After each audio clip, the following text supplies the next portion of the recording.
दोस्तों, आज मैं आपको एक विधवा अंधी औरत की कहानी सुना रही हूँ।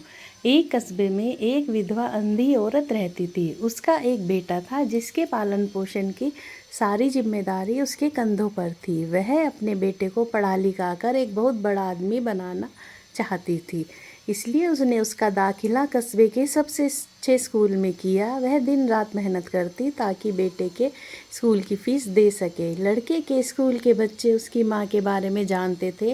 वे सब उसे अंधी का बेटा कहकर चिढ़ाते थे।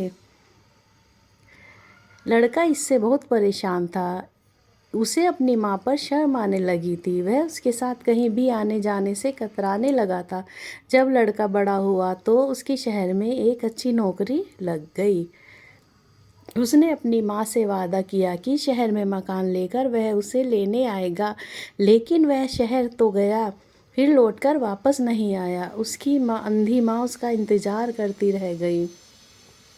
कई महीने बीत गए, लड़के की कोई खबर नहीं थी। वह अंधी औरत से रहा नहीं गया और वह बेटे से मिलने पहुंच गई। पूछते पूछते वह बेटे के ऑफिस जा पहुंची। वहाँ सिक्योरिटी गार्ड ने उसे रोक दिया। अंधी औरत ने गार्ड को अपने बेटे का नाम बताया और बोली कि उससे जाकर कह दो कि गांव से कोई मिलने आया है। गार्ड ने जाकर उसके बेटे को बताया। बेटे ने ऑफिस की खिड़की से देखा तो उसे अपनी माँ गेट के बाहर खड़ी नजर आई।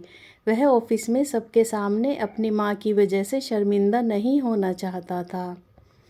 अंधी औरत वहाँ से चली गई। शाम को वह लड़का ऑफिस से जाने के लिए निकला।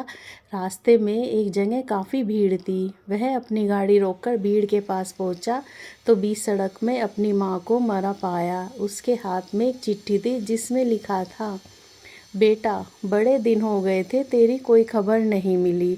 चिंता हो रही थी, इसलिए तुझसे मिलने चली आई।